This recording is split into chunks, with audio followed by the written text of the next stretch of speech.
The sea is calm, the horizon endless, and a carrier deck gleams under the morning sun. A Navy pilot lines up for approach, throttling back just enough to let the jet settle into its glide path. But something seems strange. Instead of coming in straight down the center of the ship, the aircraft is approaching at an angle, skewed slightly to the left of the carrier's main axis. To the untrained eye, it looks wrong, almost backwards. Yet this seemingly odd maneuver is one of the most revolutionary ideas in naval aviation history. It's the reason modern carriers can launch and recover planes nearly simultaneously, the reason sortie rates doubled, and the reason pilots have a fighting chance when things go wrong. The question is, why did Navy pilots start landing backwards?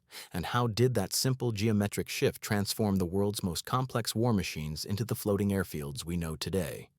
To understand that, we need to step back to the early days of carrier aviation, when landing on a moving ship was closer to organized chaos than science. In the 1920s and 30s, aircraft carriers were still experimental concepts, massive vessels with flat, straight decks running from bow to stern. Pilots approached from astern, trying to touch down along the ship's centerline while the deck pitched and rolled beneath them. Arresting wires stretched across the deck, designed to catch a plane's tailhook and bring it to a screeching halt. It was a brutal process. Miss the wire, and you were headed straight toward the parked aircraft forward on the deck, or worse, toward the barrier that might stop you at the cost of mangling your airplane. The margin for error was practically non-existent. Every landing was a gamble. Pilots relied entirely on timing, instinct, and luck. Flight deck crews held their breath during recoveries because even a single mistake could trigger a chain reaction of wrecks, fires, or explosions. As aircraft grew faster and heavier through the 1930s and into World War II, those dangers multiplied. The introduction of more powerful engines and sturdier airframes meant that planes carried more fuel, more bombs, and more kinetic energy on landing. The same arresting gear that had been adequate for biplanes suddenly felt primitive when stopping a Corsair or Hellcat. The straight deck, so simple and efficient in theory, was proving to be a deadly bottleneck in practice. During the war, carrier operations had to be strictly choreographed. Launching and recovering aircraft couldn't happen at the same time. Deck crews first cleared the deck for takeoff, catapulting or rolling fighters and bombers into the sky one by one. Only after the last launch could they reconfigure the deck for recovery, resetting arresting wires and barriers. This cycle meant precious minutes lost between sorties and a limited number of planes that could be kept airborne. Carriers could strike hard, but not continuously. Their strike power was capped, not by aircraft performance, but by deck logistics. When jet aircraft entered the picture after the war, everything changed again, and not for the better. Jets approached at far higher speeds, often with poorer throttle response than piston-engine planes. A few seconds too early or too late on power could mean a catastrophic crash. Pilots had less airflow over control surfaces at low speeds, making handling on final approach far trickier. Worse still, the extra weight and speed meant that existing arresting systems were barely sufficient. It was like trying to land a missile on a postage stamp. Engineers and pilots alike knew the system was broken. By the late 1940s, naval aviation stood at a crossroads: either reinvent carrier operations or watch them fade into obsolescence. Several proposals emerged. Some suggested heavier barriers or more powerful arresting wires. Others experimented with painted offset runways to trick pilots into safer approaches. But these were band-aids, not solutions. The fundamental geometry of the flight deck was the real problem. Enter one of the most quietly transformative ideas in military history: the angled deck. The story began not in the United States, but across the Atlantic, within the Royal Navy. Captain Dennis Campbell, a Royal Navy aviator and test pilot, proposed something radical. What if the landing runway wasn't aligned with the ship's axis at all? What if you angled it a few degrees off to the side? At first, the idea sounded absurd. Carriers were designed for symmetry. Why would anyone land at an angle on a moving ship? But Campbell's reasoning was brilliant. If a pilot missed the arresting wires, a bolter, the angled deck would let him push the throttles forward, take off again, and circle around for another try without plowing into the aircraft parked on the bow. It was counterintuitive but elegant. By shifting the landing path a few degrees to port, failed landings could become recoverable maneuvers rather than disasters. The British tested the concept on paper and with mock-ups. Early experiments involved painting angled lines on existing decks to see how pilots would respond. The results were immediate. Approach visibility improved, and safety margins widened. Encouraged, the Royal Navy modified the carrier HMS Triumph for further trials. Around the same time, the U.S. Navy began its own tests. The USS Antietam, a veteran Essex-class carrier, underwent conversion in 1952 and 53 to evaluate a true angled deck. What began as a simple experiment soon proved a revolution. Pilots found it far easier to line up, and the ability to go around safely transformed the psychology of carrier landings. Instead of a life-or-death gamble, the process became manageable and repeatable. Confidence soared and accident rates dropped. Alongside the angled deck came another innovation, the optical landing system, or meatball. This mirror-based guidance aid gave pilots a visual cue for their glide path, letting them adjust pitch and throttle precisely on approach. Combined, these two developments, the angled deck and optical landing system, brought order to the chaos. For the first time, carrier landings became something closer to precision engineering than desperation and luck. But the real genius of the angled deck wasn't just safety, it was efficiency. A straight-deck carrier could either launch or recover planes, never both. An angled deck carrier could do both simultaneously. By offsetting the landing area, the forward portion of the deck remained free for takeoffs, while landings occurred off to the side. That meant strike operations could flow continuously. Fighters could launch to escort returning bombers while recovery was still underway. In effect, a carrier's striking power, the number of sorties it could generate per day, nearly doubled. This single geometric tweak multiplied combat potential without requiring larger ships or bigger air wings. Imagine a floating city the size of a football field that can now act like a dual-runway airport. That was the leap the angled deck achieved. Pilots could bolter safely and try again. Deck crews could refuel and arm planes even while others landed, and the entire tempo of naval warfare accelerated. The U.S. Navy, always quick to seize an operational advantage, began converting its fleet en masse. Essex and Midway-class carriers received the new decks under modernization programs. Soon, the Forrestal class, America's first supercarriers, were designed with angled decks from the start, purpose-built for the jet age. This change rippled outward into every aspect of naval operations. New catapult systems, stronger arresting gear, reinforced deck structures, all became part of the carrier's evolution into a true mobile airbase. The angled deck wasn't just an engineering feature, it was the backbone of modern naval strategy. From Korea to Vietnam and beyond, it allowed carriers to maintain relentless air pressure, launching and recovering hundreds of sorties in a single day. A simple idea, drawn in chalk and tested with courage, had transformed the very rhythm of sea power. The adoption of the angled deck spread through naval aviation like wildfire. What had started as a British experiment quickly became a global standard. The U.S. Navy, seeing the potential, wasted no time in testing and perfecting it. For a service that prided itself on precision, reliability, and readiness, this innovation wasn't just convenient, it was revolutionary. The first American tests aboard the USS Antietam were so successful that within months discussions began on retrofitting other carriers. Engineers realized they didn't even need to build entirely new ships. With structural reinforcement and reconfiguration of the flight deck, existing carriers could be reborn for the jet age.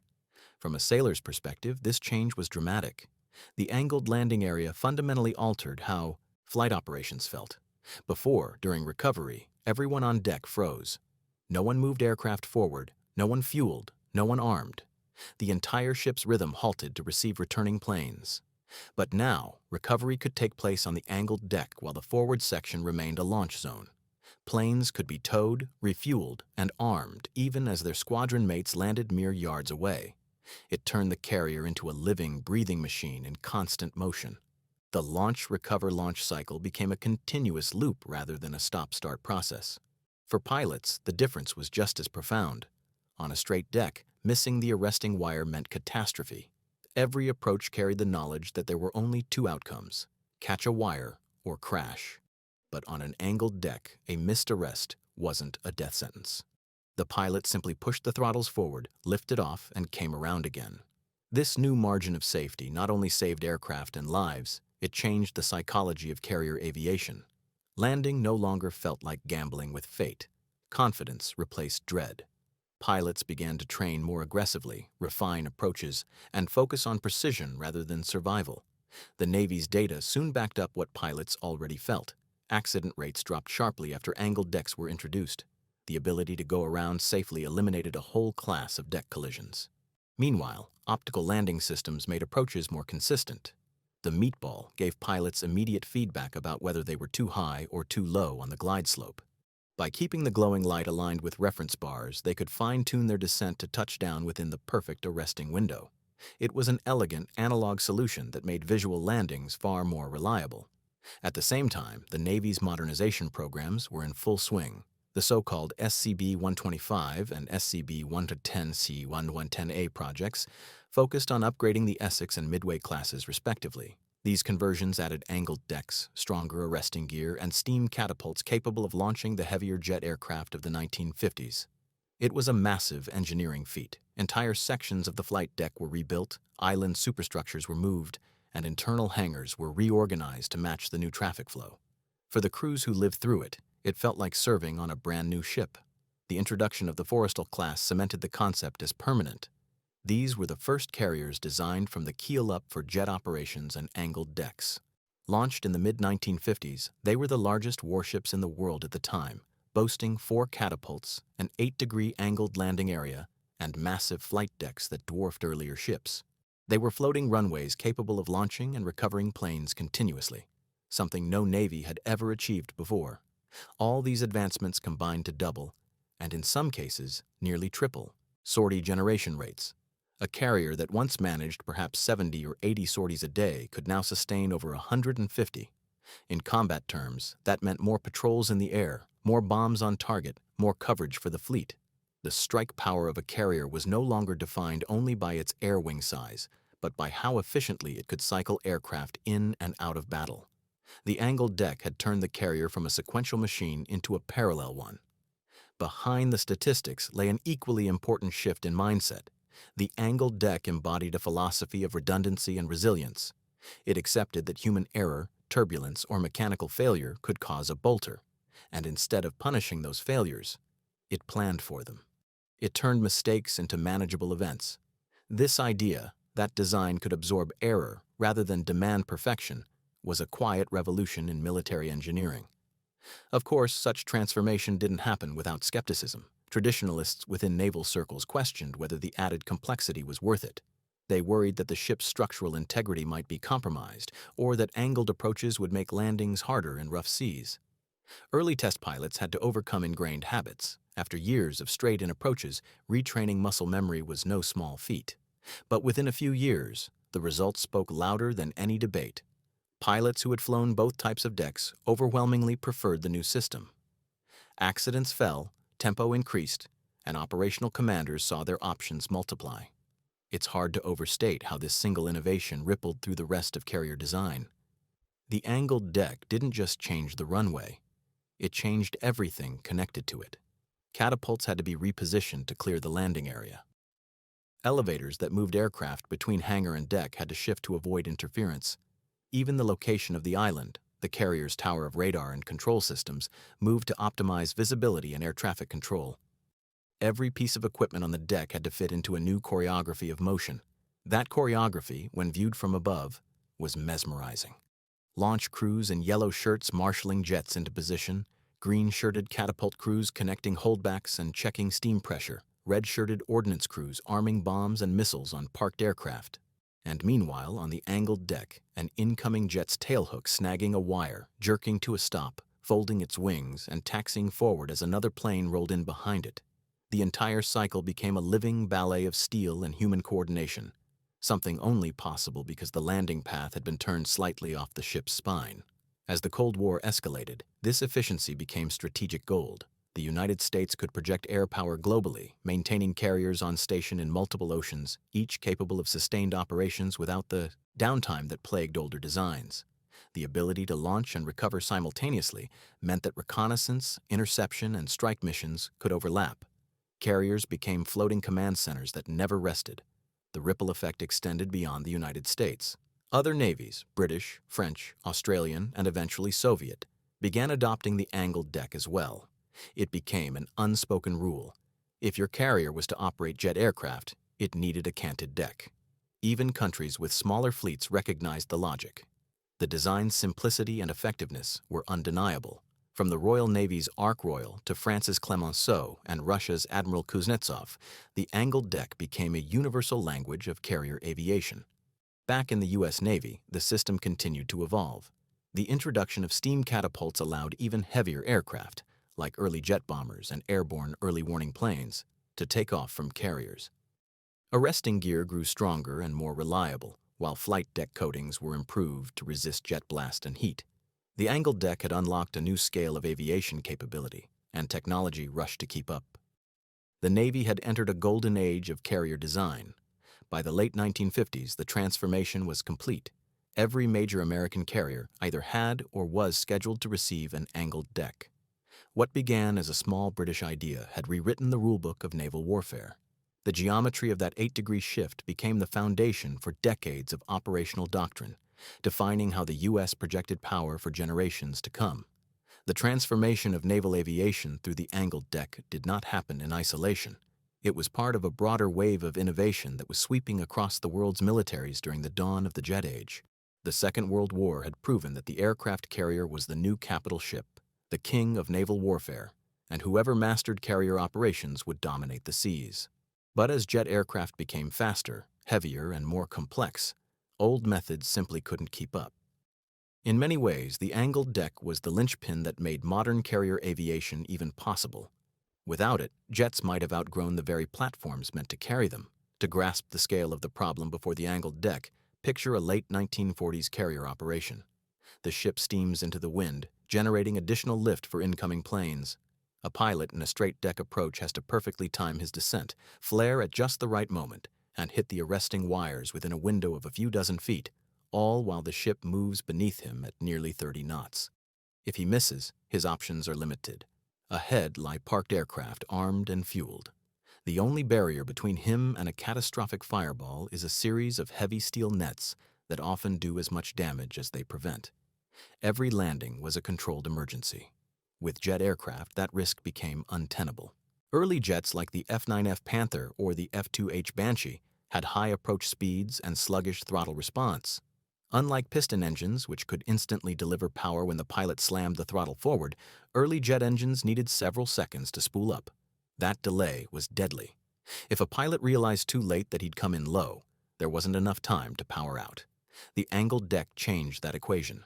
By allowing a missed approach to transition smoothly into a go-around, it gave pilots an escape route that had never existed before. It turned what would have been fatal errors into recoverable moments. But this wasn't just a matter of safety.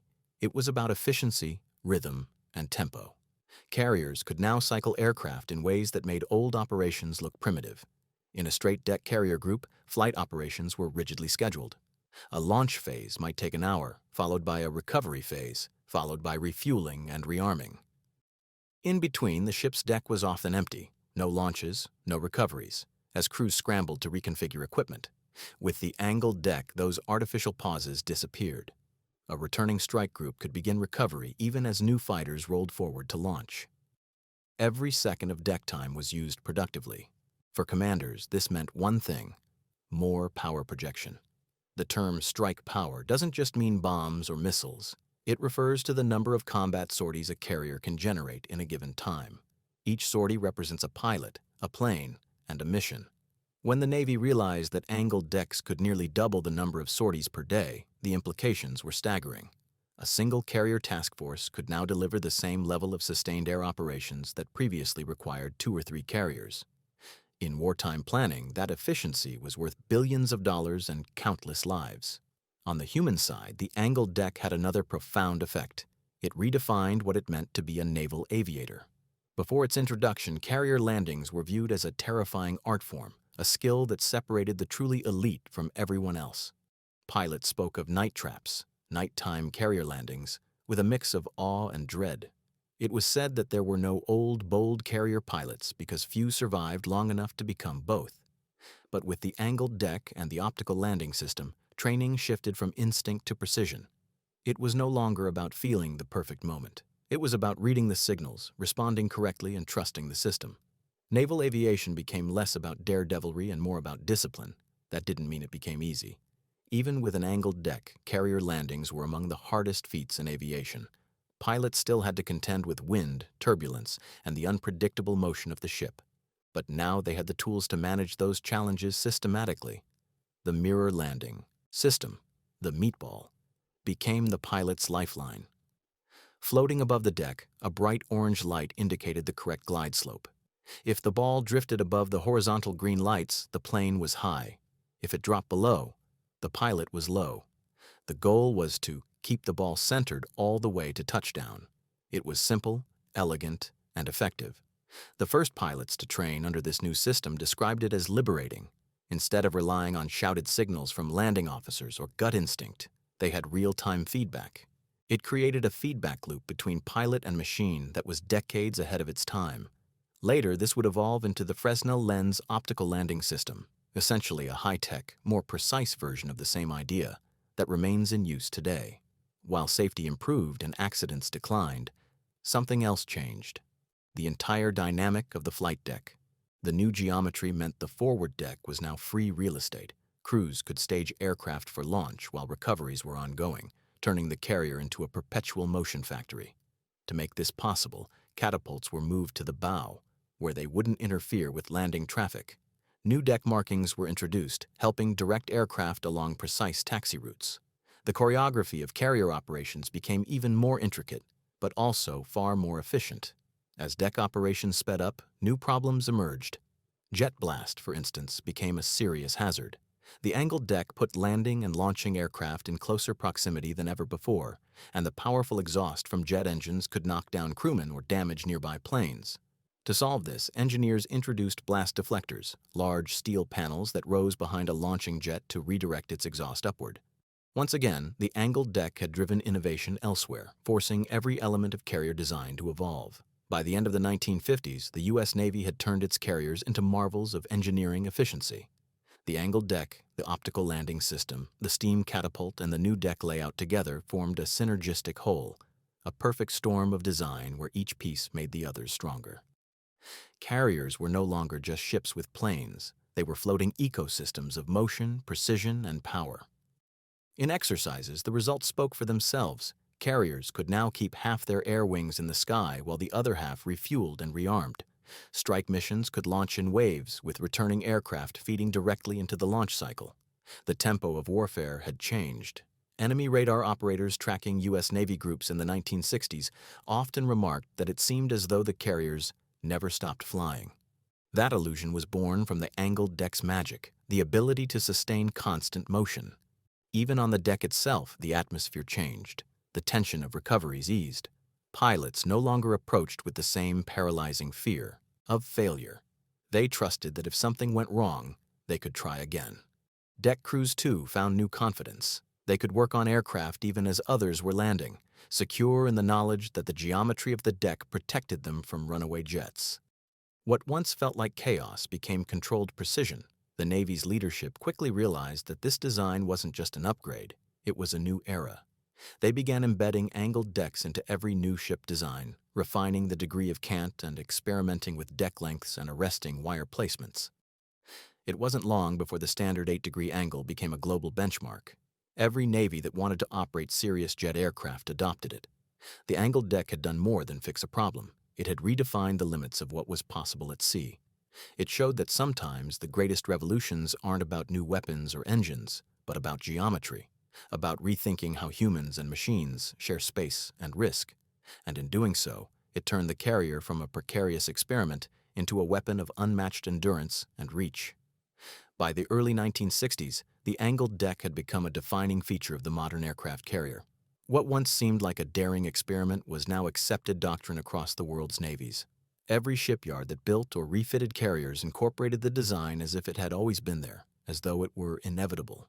But the truth is that this transformation had required courage, experimentation, and an astonishing amount of trust. Trust between engineers and pilots, between ship captains and their crews, between theory and practice.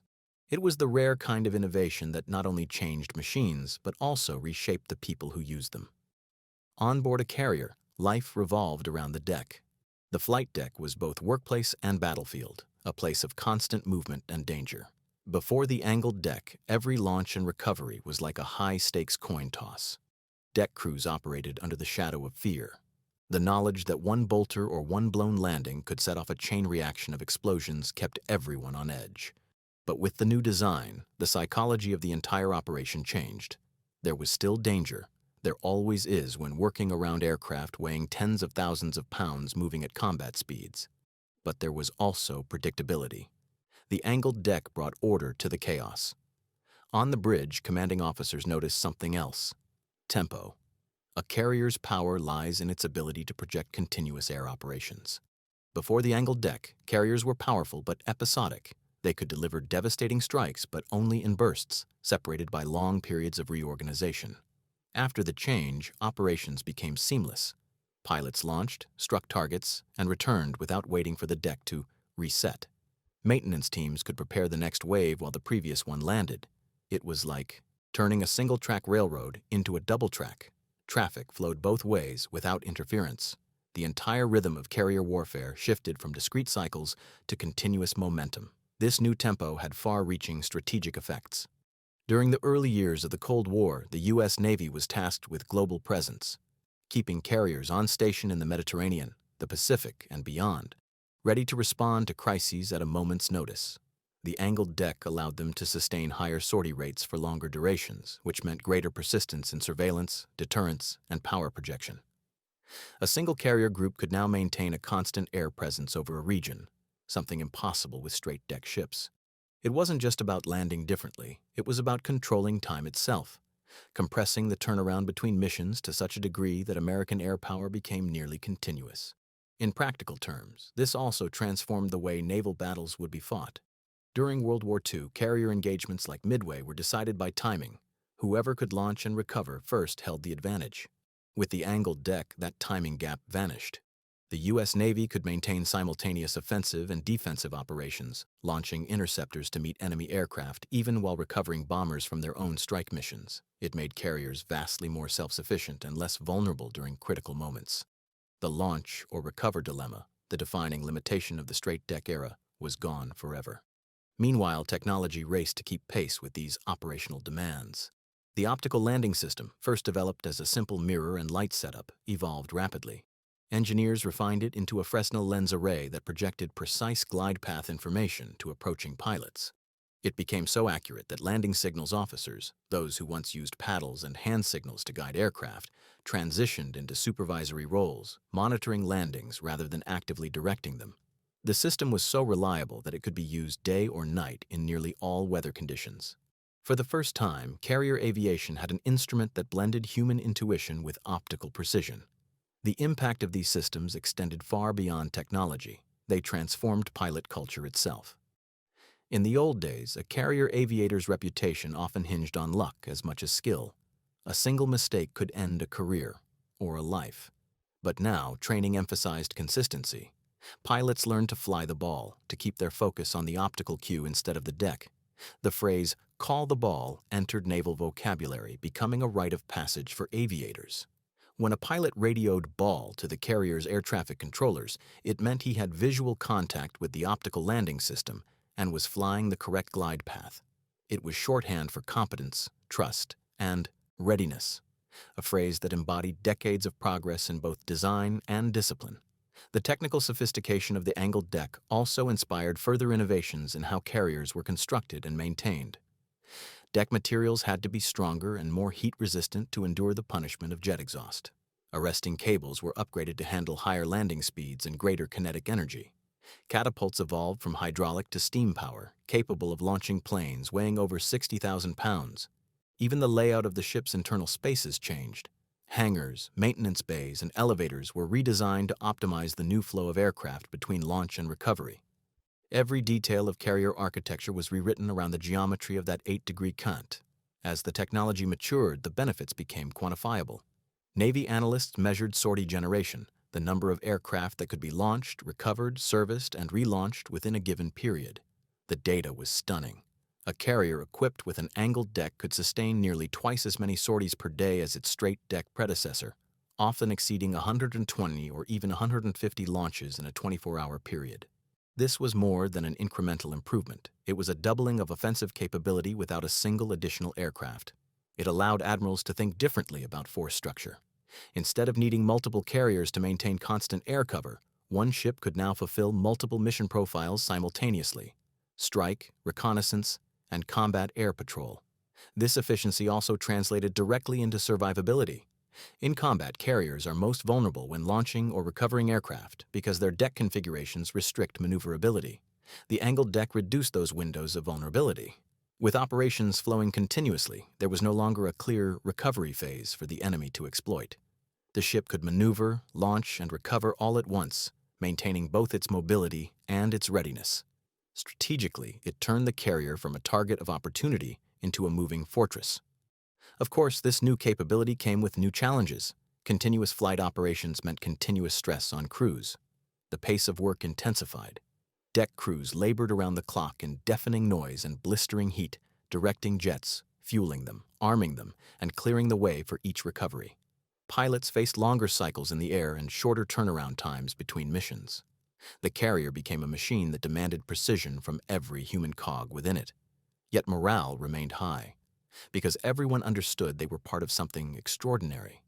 They were living through the moment when their profession reached maturity, when the lessons of decades finally coalesced into a system that worked flawlessly. By the time the U.S. entered the Vietnam War, the advantages of the angled deck were clear. American carriers stationed in the Gulf of Tonkin maintained relentless air operations for months on end.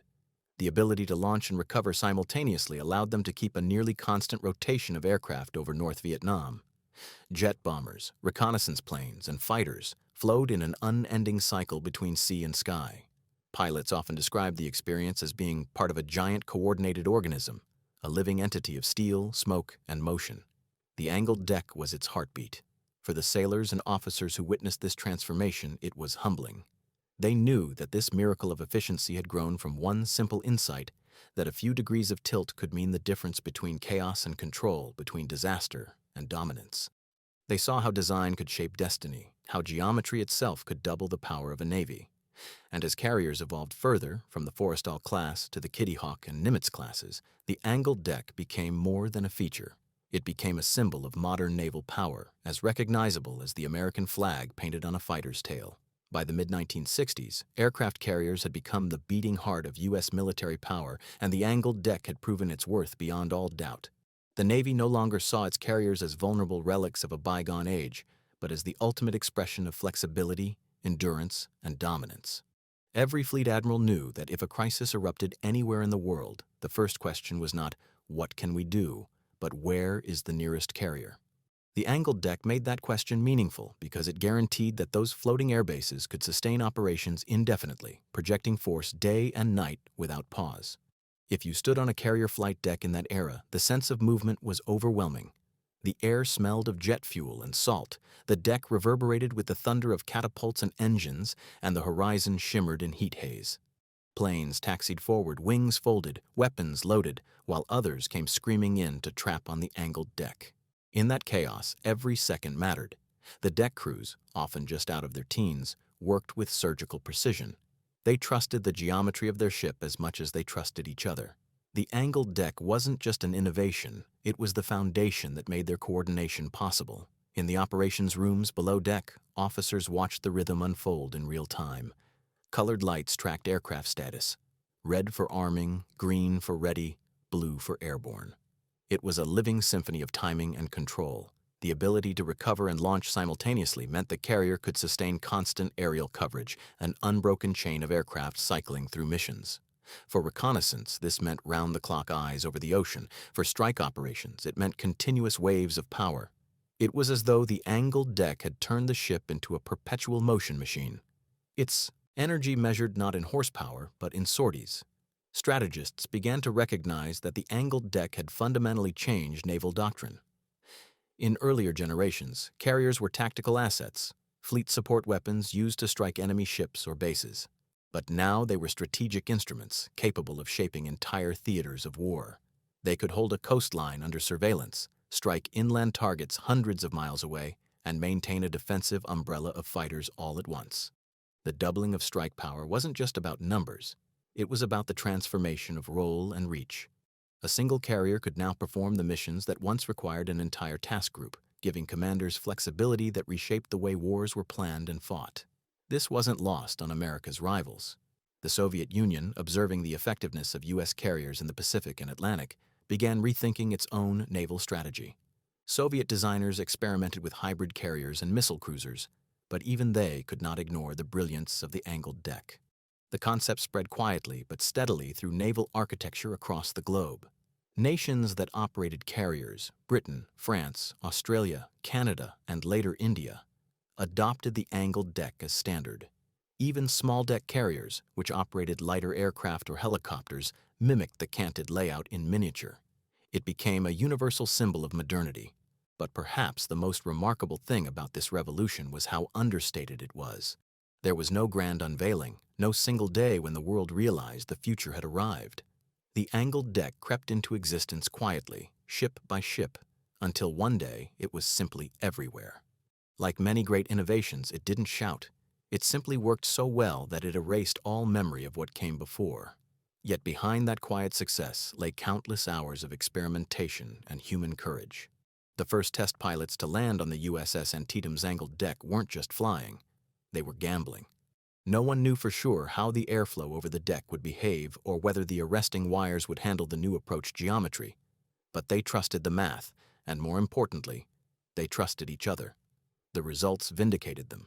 Over time, hundreds of pilots and engineers refined the design, tweaking the angle, adjusting the placement of wires, perfecting the catapult locations.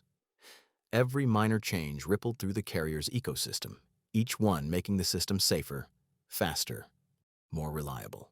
As operations matured, new challenges arose. With more aircraft cycling through more quickly, the risk of deck congestion increased. To manage this, the Navy implemented complex taxi patterns and colored jersey systems to coordinate roles: yellow shirts for plane directors, green for catapult and arresting gear crews, red for ordnance handlers, purple for fuel crews, brown for plane captains, and blue for deck handlers. The angled deck, by freeing up space and separating launch and recovery areas, gave these teams room to work safely. It was a subtle, spatial solution to an enormous logistical problem. The concept also dovetailed with other technologies that were emerging around the same time. Steam catapults, first developed by the British but perfected by the US, provided the power to launch increasingly heavy jet aircraft. Combined with the angled deck, they turned carriers into self-contained airports capable of handling aircraft nearly as large as land-based bombers. Jet fuel storage, munitions elevators, radar-controlled approach systems, all were upgraded to support the new pace. The carrier became the embodiment of complex systems engineering, decades before that term was even coined. The shift also influenced pilot training at a deep cultural level.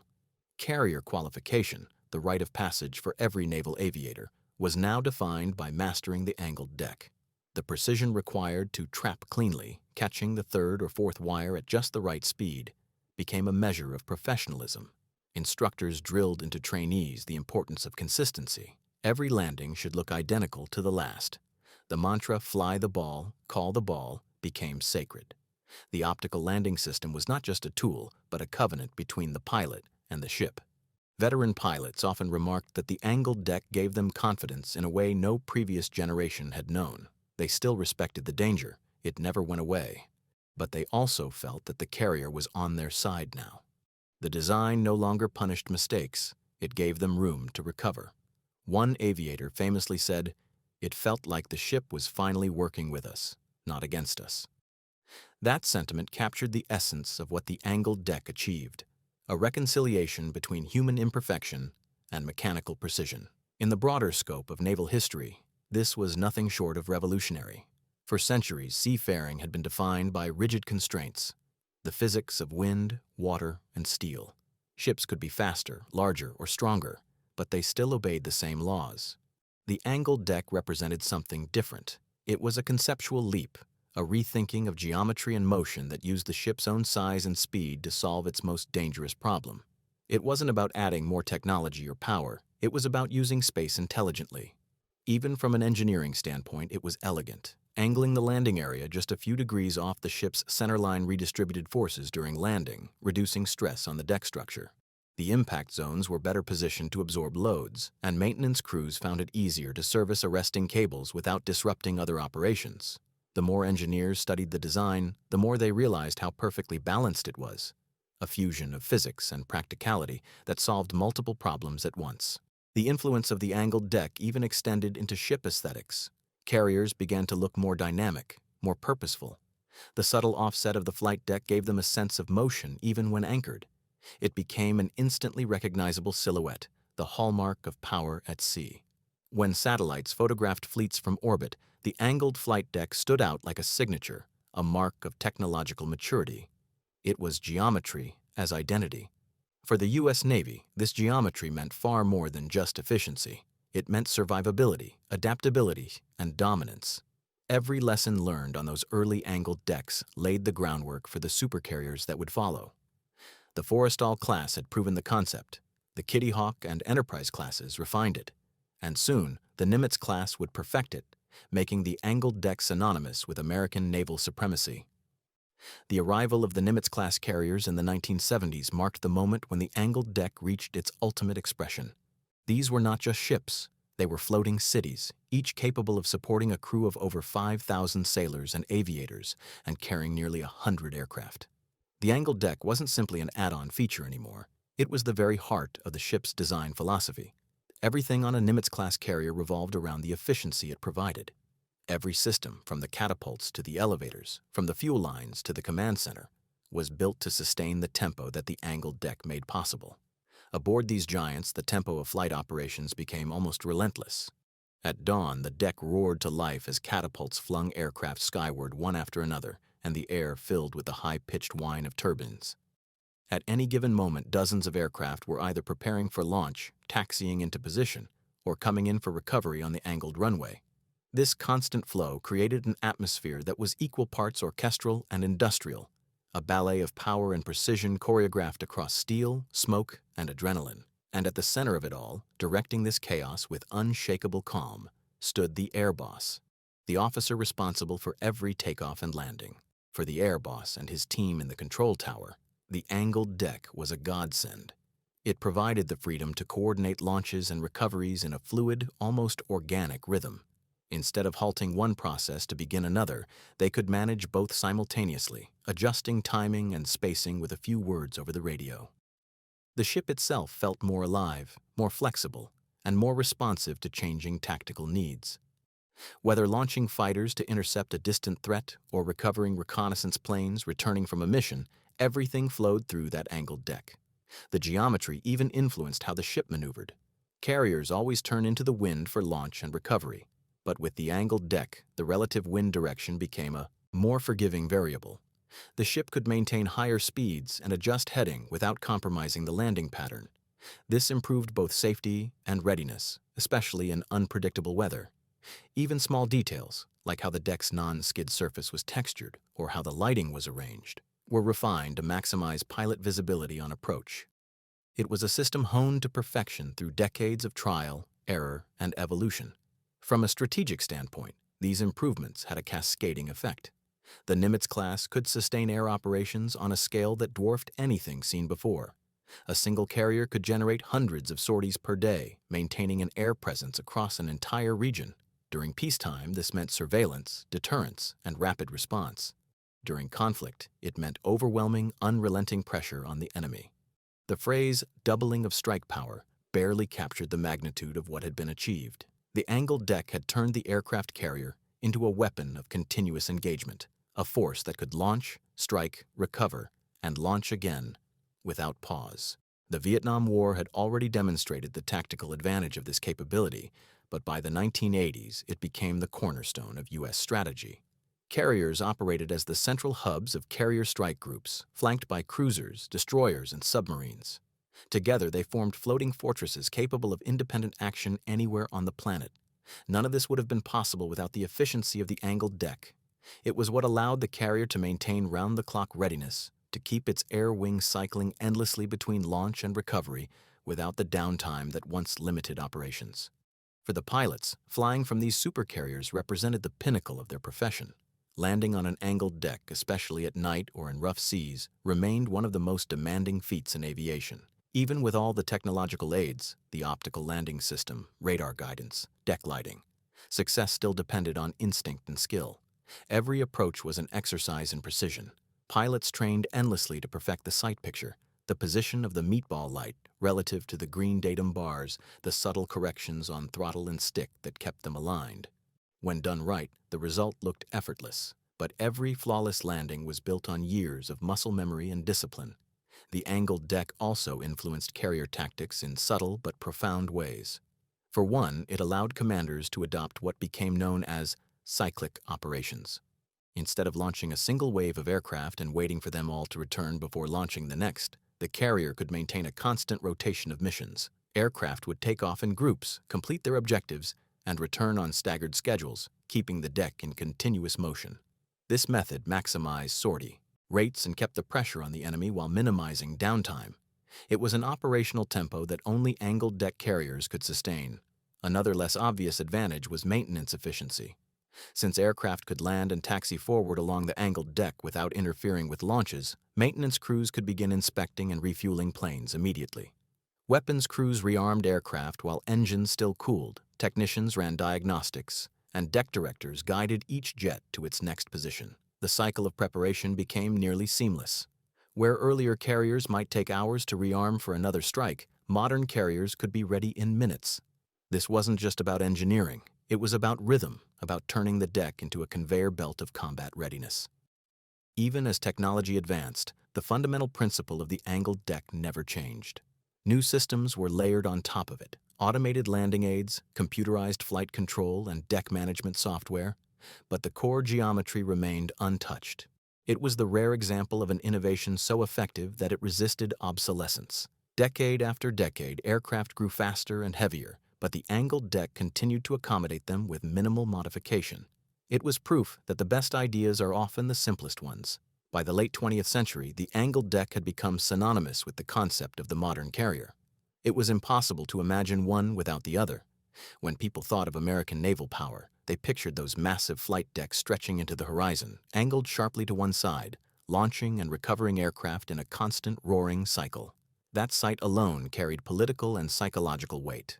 When a carrier entered a region, it didn't just represent military capability, it symbolized presence, control, and deterrence.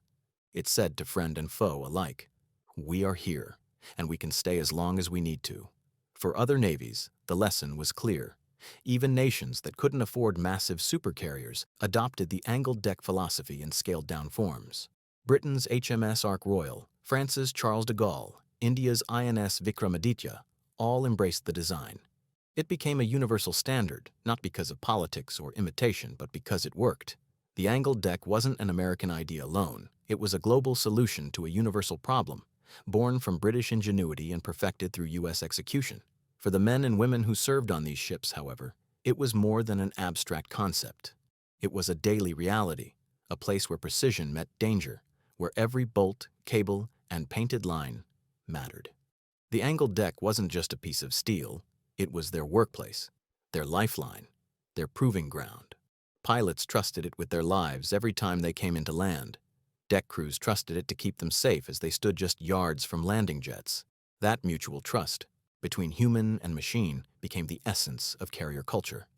And so, by the end of the 20th century, the angled deck had done something remarkable. It had made perfection attainable, not in the sense that accidents no longer happened, but in the sense that the system allowed for human imperfection without collapsing. It absorbed error, mitigated risk, and turned near misses into second chances. It had transformed one of the most dangerous operations in the world into a repeatable science. And in doing so, it gave the Navy a weapon that no rival could match: time, the ability to stay in the fight indefinitely. By the time the 1980s dawned, the angled deck carrier had become more than just a technological triumph. It had evolved into a living symbol of America's reach and resilience. Each of these colossal ships was a nation unto itself, operating as a sovereign piece of U.S. territory no matter where it sailed. They were home to thousands of sailors, aviators, and technicians who lived their entire professional lives within the deafening hum of turbines, catapults, and jet engines. From sunrise to well past midnight, the deck never truly slept. The angled deck had transformed that floating chaos into a disciplined rhythm, a perpetual heartbeat of controlled motion that radiated power across the globe. On the surface, it was easy to see the technological sophistication: towering island structures packed with radar domes, steam catapults launching jets into the blue, arresting wires catching aircraft with surgical precision. But below deck lay the real miracle: coordination. Every section of the ship, from the hangar bay to the combat information center, existed in perfect synchronization. The angled deck made this harmony possible because it removed the old bottlenecks that had once slowed the entire system. Now the carrier's operations unfolded like a living circuit. Energy out, energy in, all flowing through that slanted corridor of steel. For those who worked there, the deck was both terrifying and intoxicating. The crew often referred to it as the most dangerous 4.5 acres in the world. One mistake could mean disaster, yet most accidents were prevented through an almost religious adherence to routine. Every launch, every recovery, every refueling was executed through a choreography honed to perfection. The angled deck wasn't just a safety measure, it was part of that choreography. It defined the lanes of motion, the boundaries of risk, and the spaces where chaos could be contained. At sea, during flight ops, the atmosphere bordered on the surreal. You could feel the vibration of the ship through your boots as the catapults fired in rhythm. Steam hissed across the deck, mixing with the acrid smell of jet exhaust. The sun glinted off the canopy of an F-14 Tomcat as it taxied forward, wings sweeping back before launch. Behind it, a second plane lined up, then a third. To port, the angled deck stretched out, like a tilted runway disappearing into the horizon. And down that path came another jet, landing gear extended, tail hook down, angling toward the wires at precisely 120 knots. The moment the hook snagged the cable, the aircraft jolted to a halt, a controlled explosion of energy absorbed by hydraulics and cables. Without that angled geometry, this ballet would collapse into chaos. For the pilots, the landing never became routine. Even with years of training, every approach carried an element of danger. The wind across the deck could shift unpredictably, waves could cause the carrier to pitch, and the landing area itself, though wide by ship standards, was narrower than a highway lane. But the angled deck gave them a psychological anchor. They knew that if they missed the wire, they could add power and go around for another try. That single assurance turned fear into focus. The Navy had discovered something subtle but profound.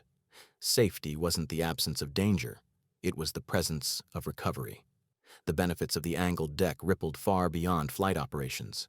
Strategically, it gave the United States something no other nation possessed, a truly global instrument of sustained power. Wherever an angled deck carrier sailed, it could create its own tempo of conflict. In times of crisis, it didn't need nearby bases or allies. It brought its own airfield, its own logistics, and its own command structure. The geometry of that deck had made the carrier self-sufficient, turning it into a sovereign engine of policy. During the long Cold War standoff, this mattered immensely. Carriers patrolled international waters, projecting deterrence through presence alone. Their angled decks were the visible proof that they could fight continuously if provoked. Soviet submarines shadowed them constantly, but even underwater adversaries understood that a carrier strike group in motion was nearly untouchable. Its aircraft were always in the air, its sensors always scanning, its defenses always active. The angled deck allowed no pauses, no vulnerability windows. In that sense, it wasn't just a feature, it was a doctrine of endurance. The design also influenced the culture of competition between nations. The Soviets, unable to match America's carrier fleet directly, focused on developing long-range bombers and anti-ship missiles. Yet even in their naval experiments, like the Kiev class or later the Admiral Kuznetsov, they incorporated an angled flight deck, acknowledging that the idea had become indispensable. It didn't matter whether the aircraft were launched by catapult or ski jump. The ability to recover safely at an angle had proven its universal worth. Meanwhile, in the United States, naval aviation continued refining the concept. The optical landing system evolved into the Fresnel lens optical landing system, which projected bright light patterns visible miles away. Pilots learned to read it instinctively, adjusting their glide slope in fractions of a second. Onboard computers began calculating arresting cable tensions, and new deck materials improved friction and heat resistance. Yet the essence remained unchanged. The same angled geometry that had saved pilots in the 1950s still defined their landings in the jet-screaming 1980s. Even as the world changed, the angled deck retained its quiet brilliance. Its simplicity defied the rapid obsolescence that consumed other technologies. Missiles, radars, engines, all these evolved in cycles of years. But the angled deck endured decade after decade because it solved a timeless problem. It didn't rely on electronics or computers, it relied on physics. It used geometry to turn danger into advantage, to convert linear movement into spatial freedom. By the late Cold War, the angled deck had achieved something beyond its inventors' dreams. It had made the aircraft carrier not only viable, but indispensable. No other platform could match its flexibility. Submarines could hide, bombers could strike, satellites could watch. But only the carrier could do all three at once: see, strike, and stay.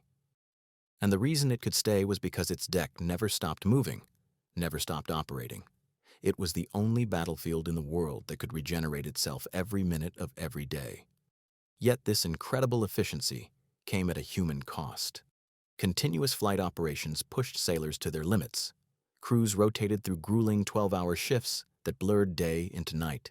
The roar of engines and the thump of catapults became the constant background of their lives.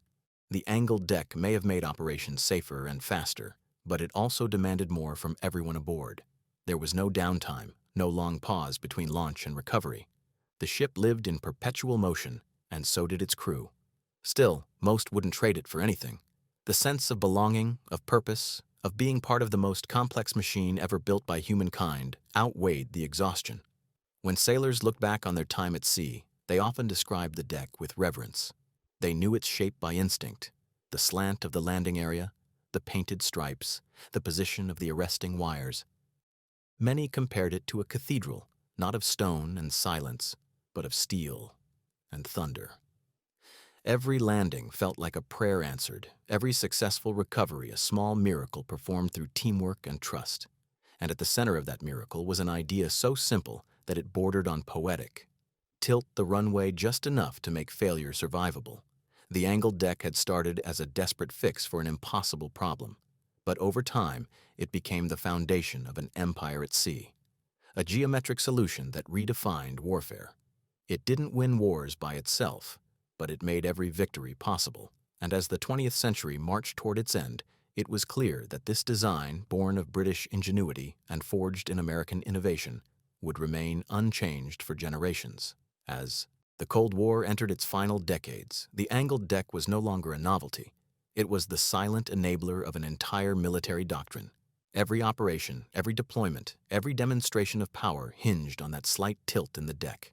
The design had matured, and with it came an evolution in how carriers were used.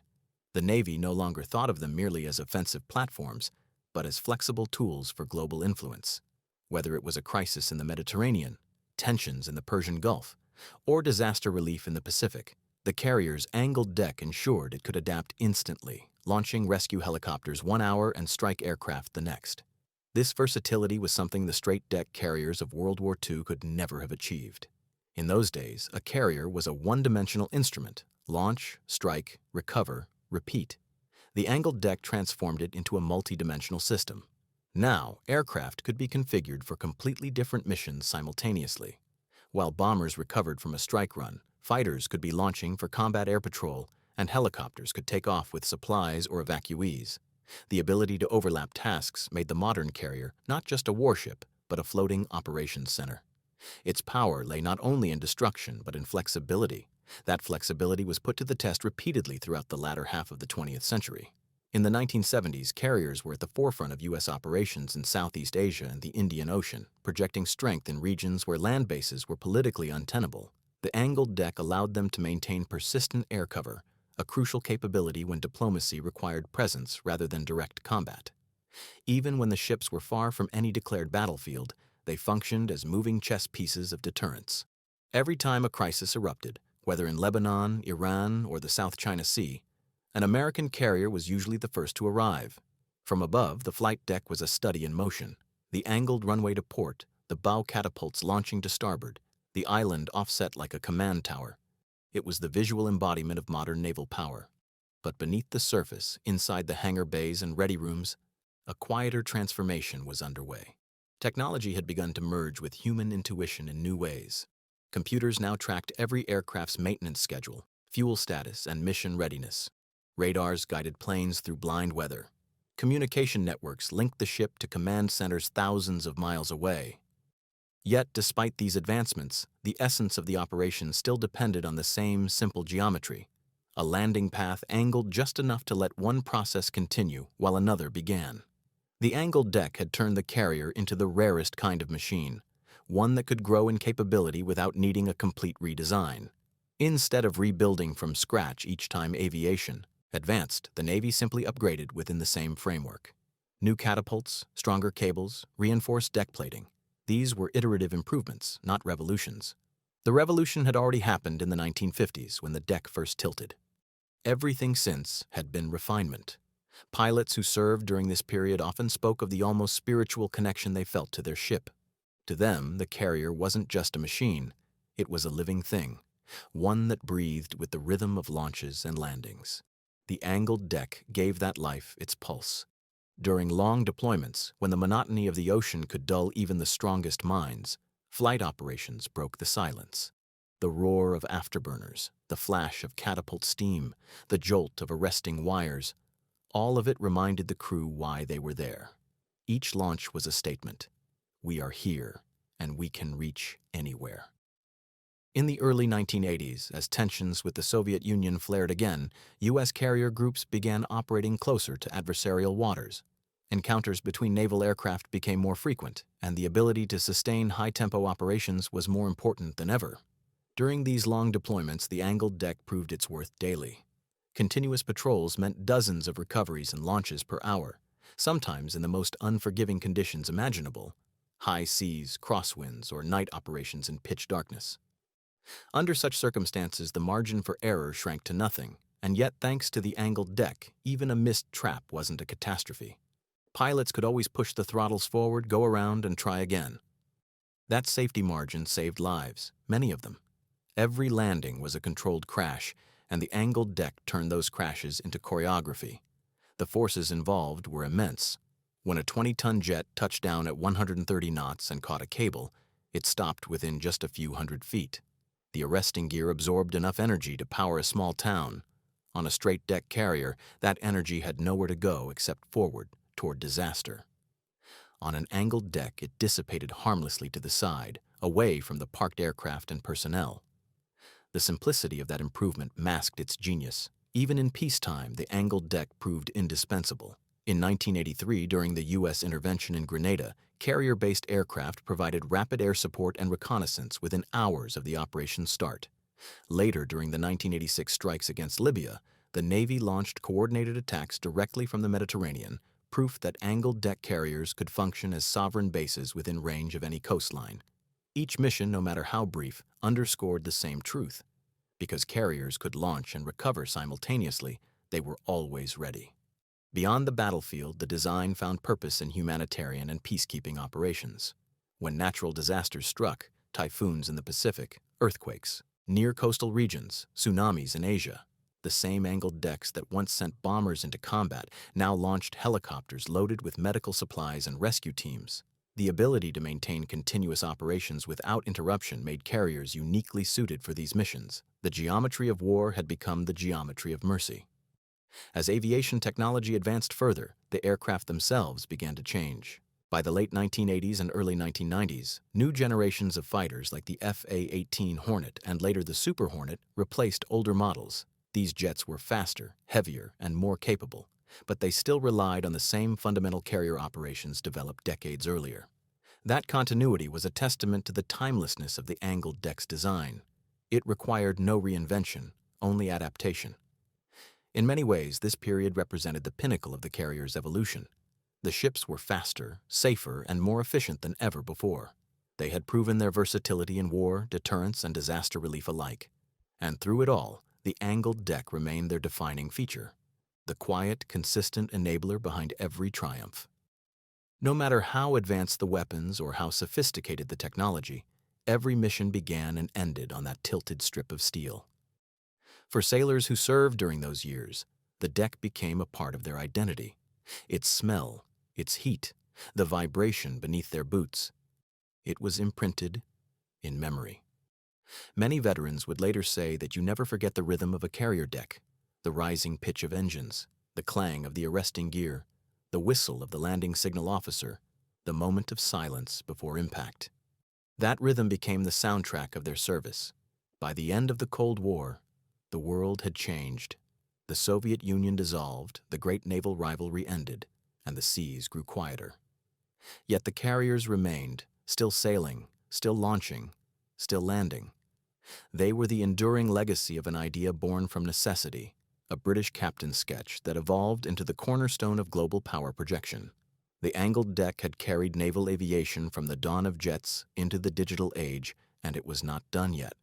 The end of the Cold War brought with it a strange quiet. For decades, aircraft carriers had sailed the world's oceans as constant symbols of deterrence, each one an angled deck fortress, bristling with aircraft, sensors, and missiles.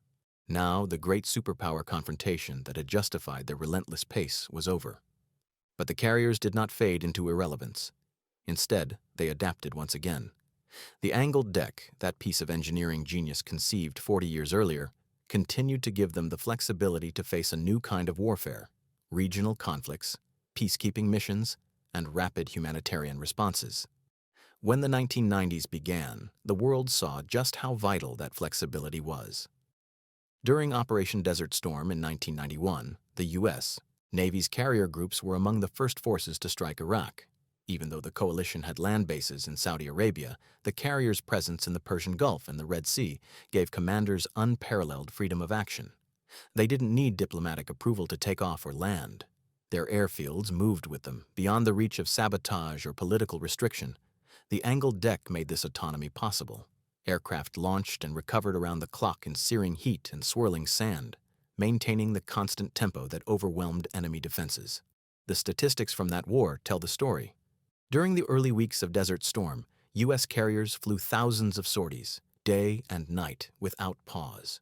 Their operational tempo matched or exceeded land-based air forces, despite working from floating runways in crowded seas. It was a living demonstration of the principle that had defined the angled deck from the start. No downtime, no gaps, no hesitation. The ability to launch and recover simultaneously meant the Navy could keep aircraft over the battlefield continuously, cycling them through missions as if the ocean itself were a runway. For the pilots flying those missions, the angled deck was both a comfort and a challenge. The Gulf's crosswinds were unpredictable, and the temperature differences between sea and sky created optical illusions that could trick the eye. Yet even in those punishing conditions, the system held firm. Pilots who missed a wire simply powered up and went around again. The deck's angle turned what might have been fatal mistakes into minor inconveniences. The margin for error was small, but it was enough. Many aviators later credited that design with saving their lives. Desert Storm also marked the beginning of a new phase in carrier aviation, one that blurred the line between air power and information. Modern warfare was increasingly about precision, data, and coordination. Carriers, with their independent command centers and satellite links, became floating nerve systems that connected directly to battlefield networks. The angled deck kept that system alive by maintaining tempo. Every plane launched meant new intelligence. Every recovery meant new data analyzed. It was as if the deck itself had become an extension of the digital age, turning physical geometry into an engine for information flow. Through the 1990s and early 2000s, carriers became the go-to tool of American foreign policy. When conflict erupted in the Balkans, carriers in the Adriatic launched strike and reconnaissance missions that shaped the air campaigns over Bosnia and Kosovo. When terrorists attacked the United States on September 11, 2001, carriers were among the first assets to respond. Within days, they were launching missions over Afghanistan, thousands of miles from the nearest friendly airfield. The angled deck once again proved its worth. No fixed base, no supply chain of concrete and asphalt, just a mobile platform, able to launch fighters, bombers, and support aircraft in continuous rotation. In those early months of Operation Enduring Freedom, Navy carriers sustained relentless flight operations. Pilots launched before dawn, refueled mid-air, and returned after midnight. The ability to recover and relaunch aircraft without interruption meant that combat air patrols never left the skies. The cycle of launch, strike, and recovery was continuous, powered by the same principle that had revolutionized carriers half a century before. When historians look back on that era, they often call the aircraft carrier the Swiss Army knife of warfare, versatile, adaptable, and ever-present. That description would not have been possible without the angled deck. Meanwhile, as aircraft grew more advanced, the Navy continued refining the systems that supported them. The arresting gear was upgraded to handle heavier jets like the FA-18E-F Super Hornet. Landing aids evolved into digital precision systems that combined optical guidance with radar and computer feedback. Yet the physical layout of the deck, the offset landing path, the separation of launch and recovery zones, remained unchanged. It didn't need to change. Even as planes transitioned from analog to digital, from mechanical to fly-by-wire, the underlying geometry still made perfect sense. One of the most striking things about this continuity is that it united generations of sailors. A veteran who landed on the USS Antietam in the 1950s could step onto the deck of the USS Nimitz or the USS Ronald Reagan decades later and instantly understand how it worked. The markings, the cables, the angles, everything would feel familiar. That continuity gave the Navy an extraordinary advantage: institutional memory. It meant that training could evolve gradually, that expertise could accumulate across decades rather than being reset with each technological leap. The angled deck had quietly become the anchor of that tradition, but even perfection must evolve, and the 21st century brought new challenges. The rise of stealth aircraft, drones, and electronic warfare changed the nature of carrier aviation. The Navy's latest generation of ships, beginning with the Gerald R. Ford class, took the angled deck design into the future. On the surface, they looked similar to their predecessors, still with that distinctive slant, but underneath, they were entirely new. Electromagnetic catapults replaced steam. Advanced arresting gear used electric motors instead of hydraulics. The deck's layout was optimized for faster taxiing and turnaround, yet the principle that tied it all together remained the same: keep aircraft flowing in both directions at once. What's remarkable is how this one concept has endured across nearly 3/4 of a century. The world has gone from propeller planes to supersonic fighters, from analog gauges to digital cockpits, from visual navigation to satellite guidance. And still, every carrier landing depends on that angled slice of steel. It's a reminder that some ideas, once discovered, are so fundamentally right that they outlive every era of technology. The angled deck is one of them. Beyond the technology, there's a deeper legacy: the human one. Every pilot who's ever trapped on a carrier knows the feeling of that moment when the hook catches a wire. The jolt, the surge of relief, the cheers over the radio. It's universal. And every sailor on deck knows the choreography that makes it possible: the teamwork, the communication, the trust.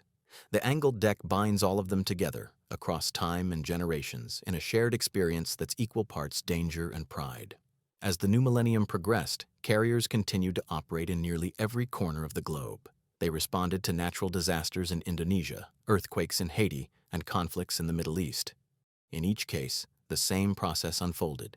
The deck hummed, the jets roared, and aircraft moved in a ceaseless loop of takeoffs and landings. The angled deck wasn't just the site of those operations. It was their enabler, the design that made them possible in the first place. By now, it had transcended its origins. What began as a solution to a mechanical problem had become a metaphor for adaptability itself. The angled deck represented the idea that progress doesn't always mean adding more. It can mean rethinking the shape of what already exists. A small tilt, a change in perspective, can transform the impossible into the routine. By the early 2010s, the aircraft carrier stood as the most enduring symbol of naval dominance ever created. Decade after decade, it had proven its worth, not by remaining static, but by evolving while staying true to its core. And at the center of that evolution was the angled deck, still doing its quiet, indispensable work. The oceans had changed, the aircraft had changed, even the geopolitical landscape had changed, but the principle remained. Every time a pilot caught an arresting wire on a pitching deck at night, they were part of a chain stretching back to those first daring test flights in the 1950s. If you visited a modern carrier during flight operations, you would see that the fundamentals were instantly recognizable.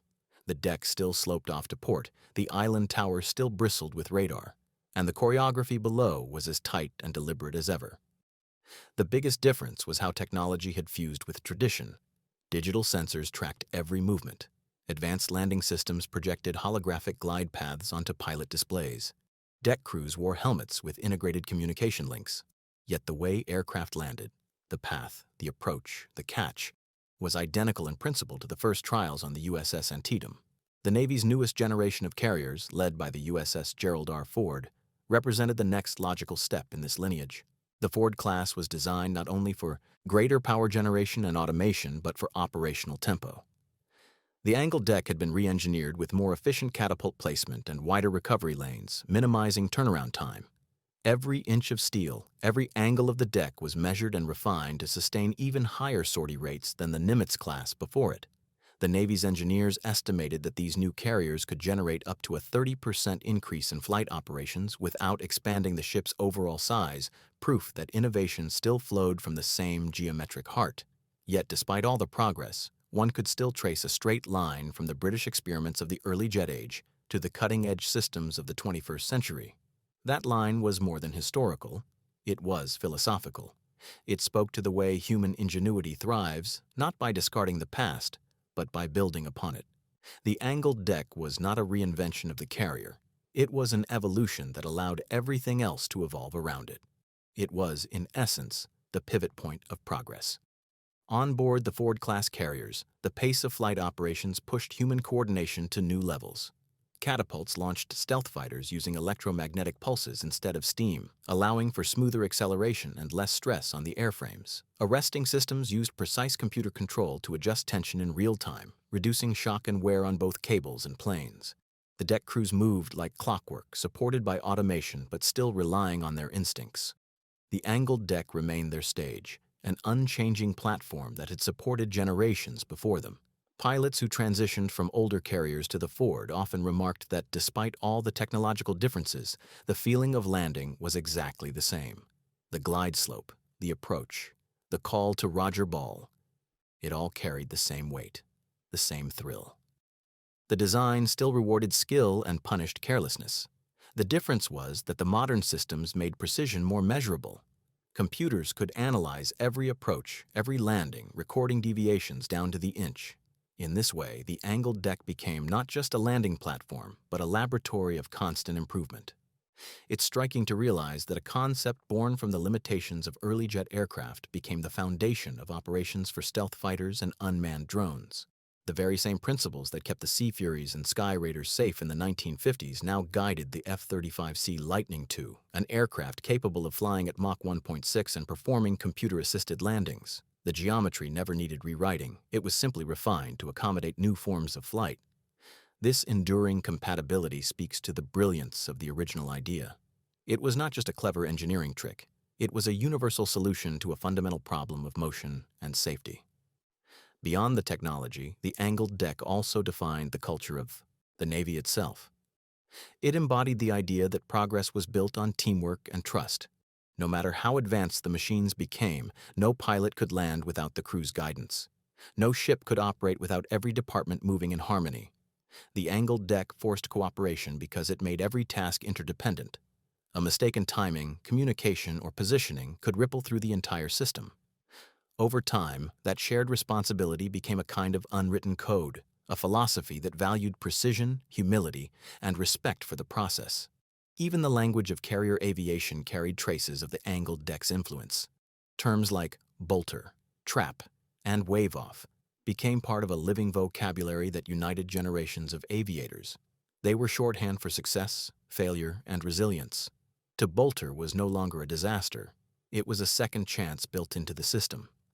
The angled deck had turned what once meant destruction into recovery, what once was chaos into rhythm. It had fundamentally changed the way pilots thought about failure, not as the end of a mission, but as part of the process. For deck crews, the angled design also meant safety. Before its invention, landing aircraft had to stop within the narrow confines of a straight runway, surrounded by parked planes and fuel lines. Every landing carried the potential for catastrophe. With the angled deck, that constant dread lifted. If a plane missed the wires, it simply flew ahead and climbed away. The parked aircraft were no longer in harm's way. This spatial separation not only saved lives, but also changed how crews approached their jobs. They could work faster and more confidently, knowing the deck itself was designed to protect them. By the mid-2010s, the Navy began integrating unmanned aircraft into carrier operations, a new frontier that would once again test the limits of the system. Drones like the X-47B conducted autonomous takeoffs and landings on angled decks, a milestone that proved the design's adaptability yet again. Watching a pilotless aircraft approach, catch a wire, and taxi clear of the landing area was both surreal and poetic. The same geometry that once gave human pilots room to recover was now teaching machines how to land.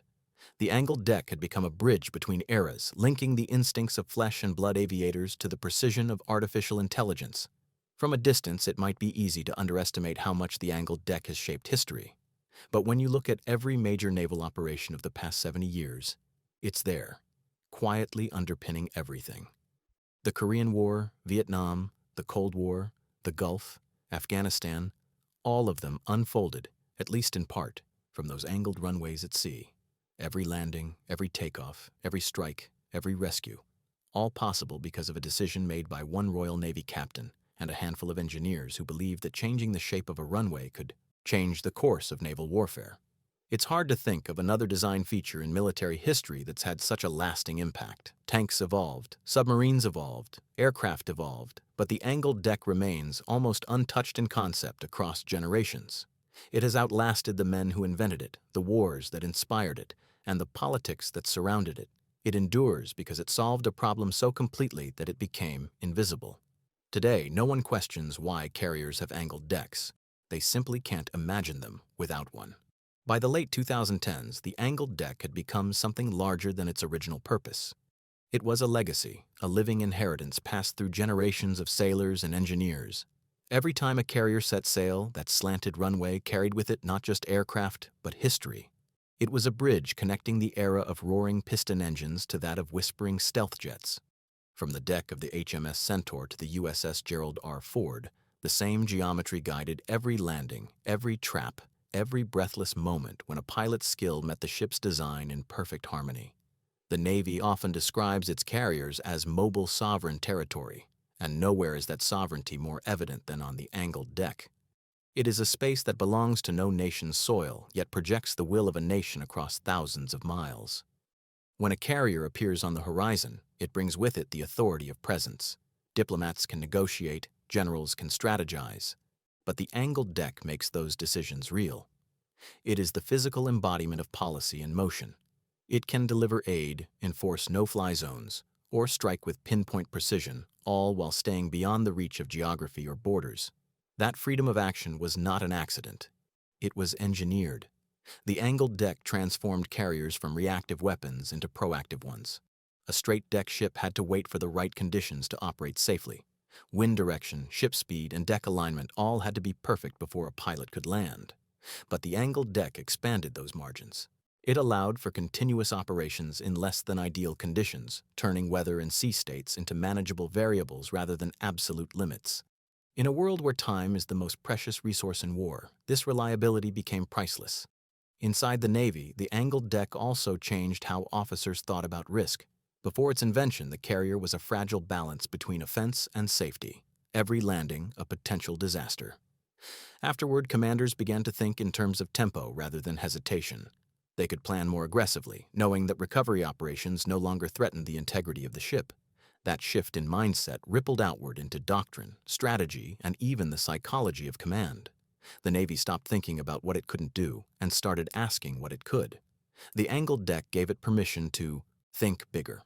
For the flight crews, the design redefined the limits of human coordination. A carrier at full operational tempo is like an orchestra performing at the edge of chaos. Hundreds of people, each with a specialized role, work in synchronization amid noise, heat, and danger. Catapult officers, arresting gear teams, plane directors, ordnance handlers, all move according to a rhythm dictated by the deck. The angled layout gives them the space to work safely while maintaining flow. Its geometry turned into teamwork, physics translated into trust. Every sailor who's ever worked the deck knows the choreography by heart. The yellow shirts directing aircraft with outstretched arms. The green shirts managing catapults and cables. The red shirts loading bombs with calm precision. The purple shirts running fuel hoses like lifelines. Every color, every role, every movement fits into a larger pattern that only the angled deck makes possible. Without that offset, this ballet of machinery and manpower would collapse into chaos. But with it, every motion has meaning, every path has purpose. And yet, even with all the technology and routine, the deck never loses its drama. There is something timeless about watching a jet approach the carrier at dusk, its landing lights glowing like stars against the fading horizon. The ocean beneath it churns and rolls, the deck rises and falls with the swell, and somewhere deep in the ship, the arresting crew stands ready, eyes on the gauges, waiting for the call. 3/4 of a mile, call the ball. The pilot replies, steady and calm, Roger Ball. Seconds later, Steel meets steel, and 100,000 pounds of momentum slams into a wire stretched across that angled lane of deck. Sparks fly. The ship trembles. Another landing complete, another link in a 70-year chain of perfection. The beauty of the angled deck is that it turned that moment from an act of desperation into one of precision. Early carrier pilots used to joke that landing was like trying to stop on a postage stamp in a hurricane. But the angled deck gave them something new: control. They could aim not for survival, but for mastery. And mastery became the culture. To trap well, to fly the ball, to land clean. These were badges of honor, marks of professionalism. The angled deck had transformed not only operations, but identity. It's also worth remembering that the angled deck was never just a technical innovation. It was a moral one. It represented a commitment to safety without sacrificing performance, a rare balance in military design. It protected lives while expanding power. In that sense, it captured something deeply human, the desire to innovate not just for advantage, but for survival. Every line painted on the deck, every degree of its tilt, every reinforcement beneath it, all were born from the determination to make a deadly task just a little bit safer. Over time, the design became so integrated into the carrier's DNA that it disappeared into the background. When people looked at a modern carrier, they saw the aircraft, the missiles, the radar domes, but not the slant of the deck. It had become invisible through its success. And yet, that invisible tilt was the single most important factor separating carriers from every other form of naval power. Without it, the entire concept of continuous flight operations, of sustained dominance at sea, would vanish. In the 21st century, new technologies began testing the limits of that dominance. Hypersonic weapons, satellite surveillance, and long-range precision missiles threatened to challenge the supremacy of carriers for the first time in decades. Critics argued that the age of the carrier might be ending, that these massive ships were too vulnerable in a world of instant targeting. But those who understood the system knew better. The angled deck wasn't just about landings, it was about adaptability. It was proof that when faced with change, the Navy could adjust, redesign, and keep moving forward. Future carriers may rely more on drones and automation, but their decks will still be angled, because the principle transcends technology. It's about resilience. Whether piloted by humans or guided by algorithms, aircraft still need room to fail safely and space to recover. The angled deck provides both. It ensures that even as warfare moves into the realm of data and autonomy, the laws of physics and the lessons of history still apply. Looking back, it's almost poetic how something so modest in appearance could have such an enormous impact. A few degrees of steel tilt, and the world changed. Not with fanfare or revolution, but with quiet brilliance. The angled deck turned the aircraft carrier from a risky experiment into the backbone of modern naval power. It doubled sortie rates, halved accidents, and reshaped strategy itself. It proved that sometimes the biggest transformations come not from what you add, but from what you change. As the 2020s arrived, aircraft carriers entered a new era, one defined not by size or speed, but by adaptability. The angled deck, unchanged in its essential form for over 70 years, remained the central feature that made that adaptability possible. Technology had advanced in leaps: stealth aircraft, artificial intelligence, autonomous drones, electromagnetic catapults, and digital landing systems. Yet amid all that futuristic complexity, the same timeless shape of the flight deck continued to govern the rhythm of operations. It was the geometry that had outlived generations of machines and men, and it still held absolute authority over how power was projected from sea to sky. The USS Gerald R. Ford and her successors embodied that continuity. Their decks looked familiar, but their capabilities were unprecedented. Below the steel surface, everything was new: advanced reactors generating triple the power of older carriers, electromagnetic catapults capable of launching both light drones and heavy strike fighters, and computer-controlled arresting gear that adjusted tension dynamically for every incoming aircraft. Yet above all that, the angled deck remained as it always had, slightly canted to port, a sliver of perfection cut into the horizon. It was the ship's most recognizable feature and its most indispensable tool. Every operation aboard the Ford-class carriers reaffirmed the wisdom of that design. In one moment, stealth fighters could be catapulted into the sky. In the next, refueling aircraft could glide in for recovery, all without pause or interference. The angled deck allowed it all to happen seamlessly, as it had for generations. From above, it looked like choreography. From below, it was pure logistics and physics. Even in the era of automation, human eyes still tracked the meatball light on final approach, and human hands still guided aircraft across the deck. The old and the new worked together, bound by the same geometry that had defined naval aviation since the early Cold War. What's remarkable is how this seemingly small design decision continues to define not only how carriers operate, but how they are perceived. To see an angled deck is to recognize authority. It represents a ship that can stay in the fight indefinitely, a mobile airfield capable of responding to any crisis on Earth. When one of these ships sails into a region, it doesn't need to fire a shot to send a message. Its mere presence tells the world that it can act, and that it can keep acting without interruption for as long as necessary. The angled deck is both the symbol and the enabler of that endurance. In modern naval exercises, this endurance is tested daily.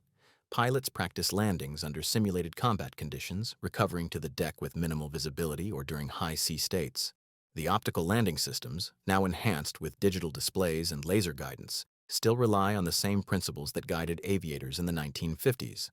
The ship pitches, rolls, and yaws beneath them, but the angled runway gives them a clear, predictable path. When they call the ball over the radio, it connects them to a lineage that stretches back decades. The language of the deck remains unchanged.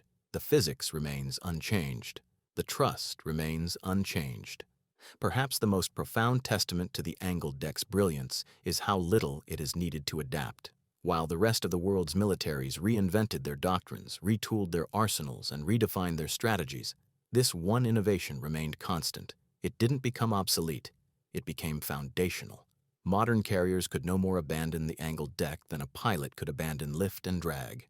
It had become an immutable law of the sea, and yet, even as it endures, the angled deck continues to evolve in subtle, almost invisible ways. Engineers now design decks with heat-resistant coatings to withstand the exhaust of next-generation jet engines. Arresting cables are made from advanced alloys, capable of absorbing more energy with less wear. The angle itself, around 8 to 9 degrees on most carriers, has been fine-tuned to balance safety, efficiency, and deck space. Every modern innovation, from automation to stealth integration, still begins with that simple slant. It is the quiet constant at the heart of a constantly changing machine. But for all its technical importance, the angled deck also carries an emotional weight for those who serve upon it. To stand on that deck, especially at night, is to feel the full force of human ingenuity and vulnerability colliding. The ship moves underfoot, the sea stretches endlessly in every direction, and the wind roars across the deck.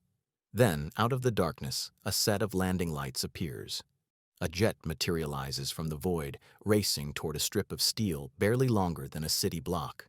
The pilot threads the needle, tail hooked down, eyes locked on the optical landing guide, and then, impact.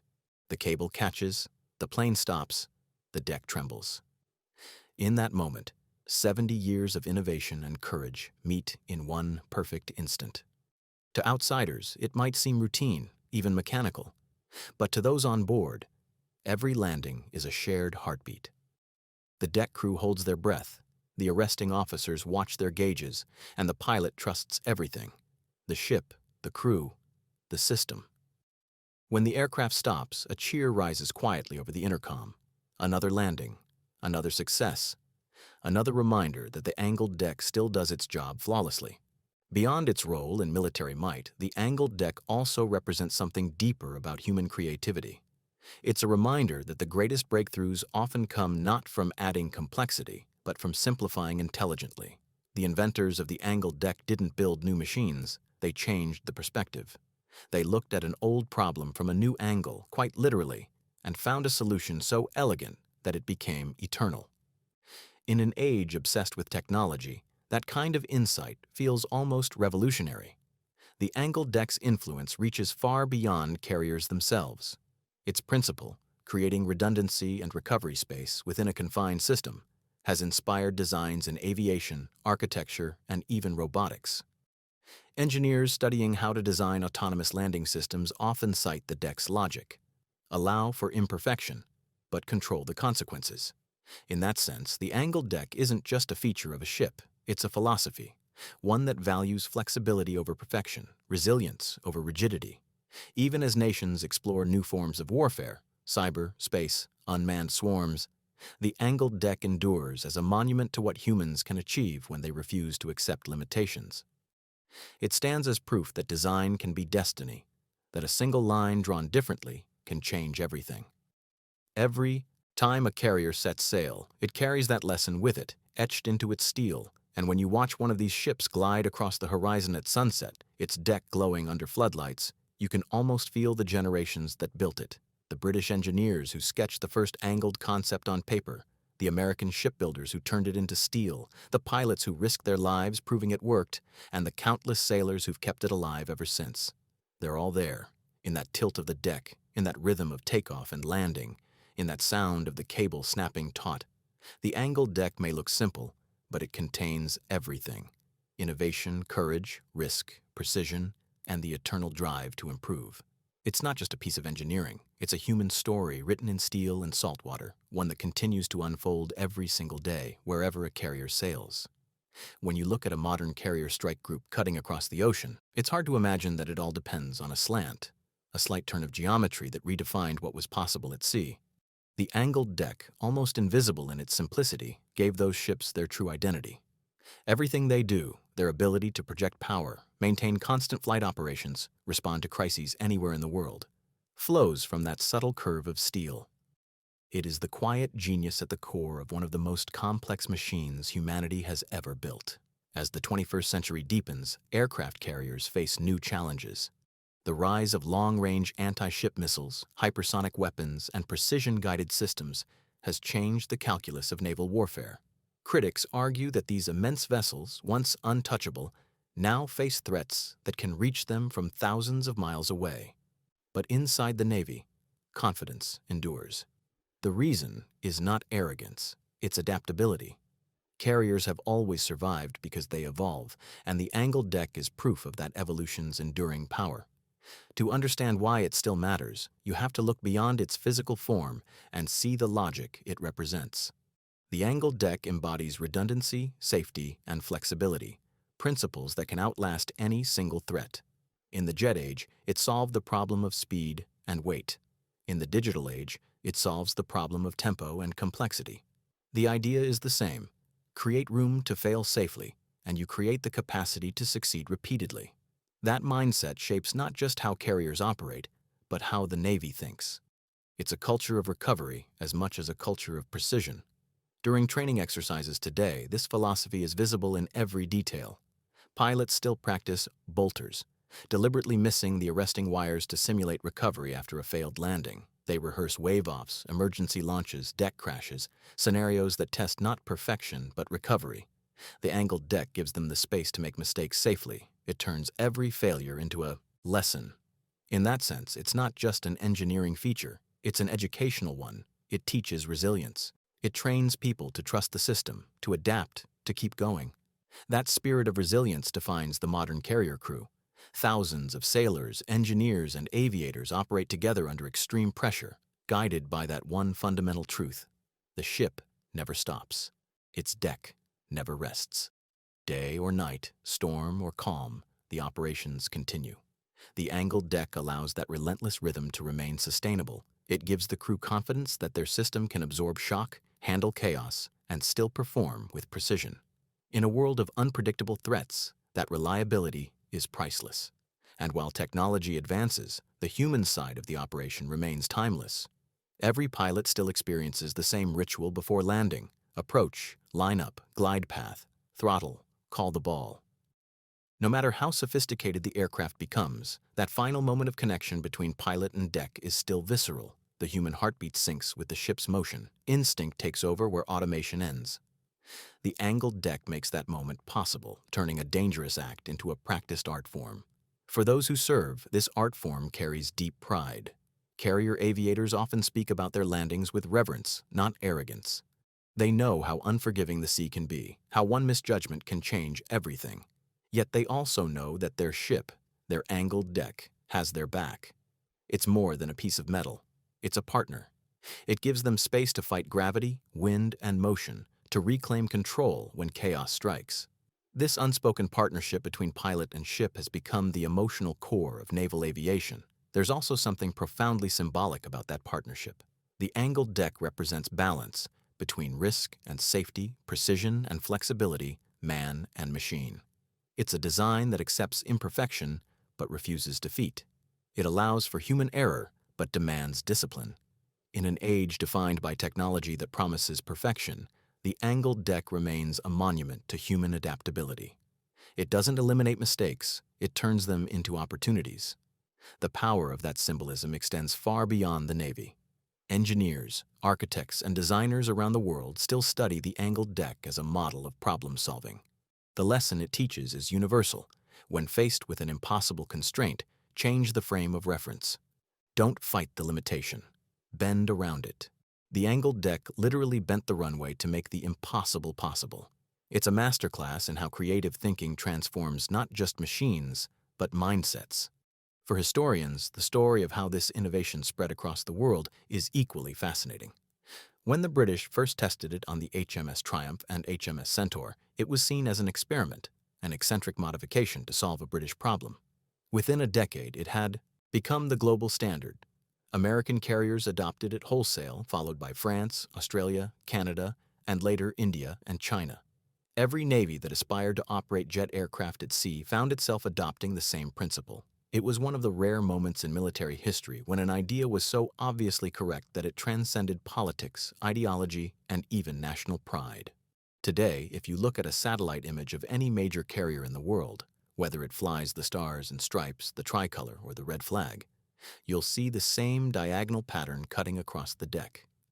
It's a silent nod to that one idea born in the aftermath of World War II. Every ship that carries it is part of the same lineage, part of the same ongoing conversation between sea, sky, and human imagination. And as the decades pass, the angled deck continues to prove its relevance.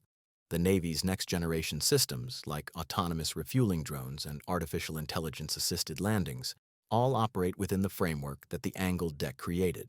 Even as aircraft become more self-sufficient, the need for recovery space, both literal and conceptual, remains. The future may bring unmanned fleets, but the logic of that slanted runway will endure. Machines may take over the controls, but the geometry will stay the same. Standing on an angled deck at sunrise, you can feel all of that history in the air. The sea stretches endlessly, the ship hums beneath your feet, and the faint roar of engines grows louder as another aircraft lines up to land. The deck crew readies the arresting gear. The landing signal officer peers through binoculars, voice calm and steady. The pilot approaches, trusting the same system that thousands before him trusted. When the hook catches the wire and the plane screeches to a stop, you can sense the invisible lineage of invention and courage that made that moment possible. The angled deck isn't just a piece of naval engineering. It's a story of persistence, a reminder that innovation doesn't always roar onto the scene. Sometimes it arrives quietly, in the shape of an idea that seems small but changes everything. It's a story of how one simple adjustment in geometry doubled strike power, saved lives, and defined an entire era of warfare. It's proof that sometimes progress is as simple as turning slightly left. If you were to trace the story of naval aviation across the last century, the angled deck would mark its great turning point. Everything before it was experimentation. Everything after it was mastery. The straight deck carriers of the early era were proof of concept, floating airfields that showed what was possible but struggled against the limits of physics and human reaction. The angled deck broke those limits, not by overpowering them, but by outthinking them.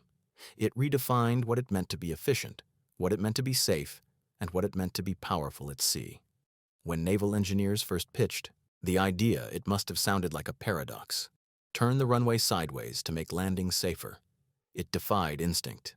Ships, after all, were designed around symmetry. Their decks ran straight, their bows pointed forward, their power projected along their axis. But the innovators who dreamed up the angled deck saw what others didn't.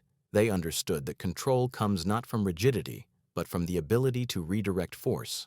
By tilting the deck just a few degrees, they gave pilots an escape route, a margin for error, and a chance to recover. That decision, so deceptively simple, became the cornerstone of a new age of naval dominance. Over time, this design reshaped everything about how carriers functioned. It changed where catapults were placed, how aircraft were parked, how crews moved, and even how ships were commanded. The angled deck didn't just add efficiency, it demanded it.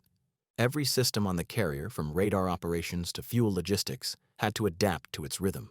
The ship itself became an ecosystem, a living machine optimized for constant motion.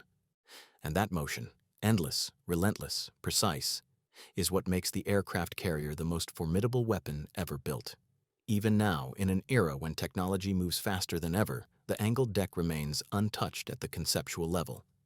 It's the same few degrees of genius guiding the most advanced vessels afloat.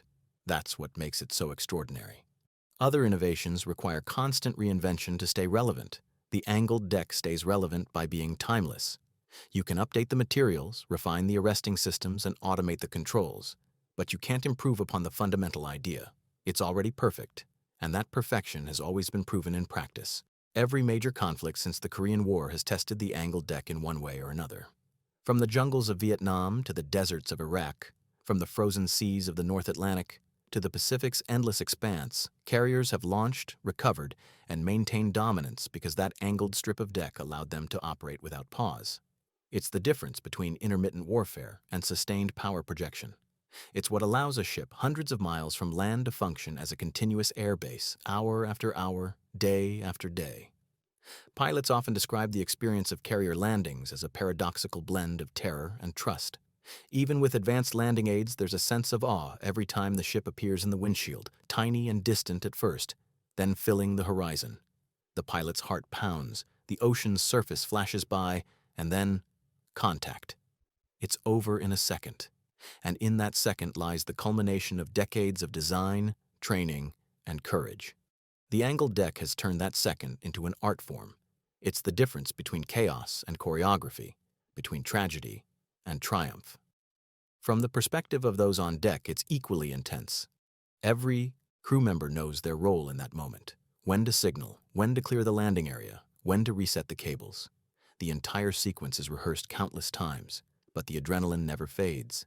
Each landing is a test of everything the ship represents: discipline, teamwork, innovation, and trust. And underlying it all is that silent slant of steel, guiding the plane's path, defining the tempo, dictating the rhythm of life aboard.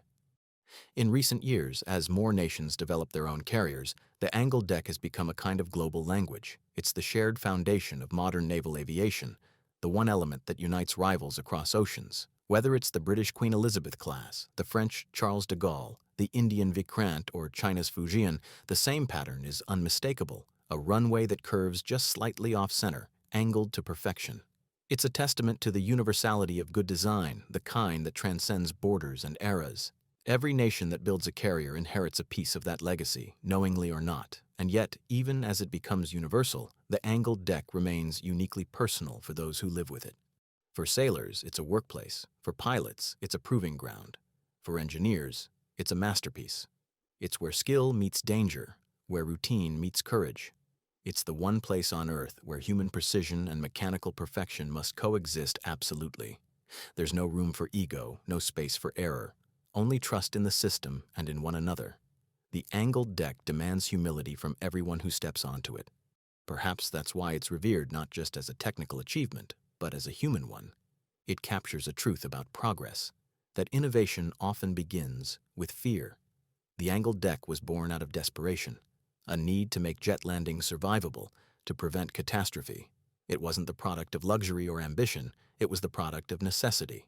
And that necessity drove people to think differently, to question assumptions, to see possibilities where others saw dead ends. Out of that struggle came something that not only saved lives but multiplied power. It's easy, looking back, to romanticize this story as a triumph of engineering alone, but in reality, it was a triumph of imagination. The engineers who first angled that deck weren't just solving a technical puzzle, they were redefining the limits of possibility. They proved that even in the most rigid systems, change is possible if you dare to look at the problem from a new perspective. That's the legacy of the angled deck, not just the steel and the cables and the paint, but the mindset it represents.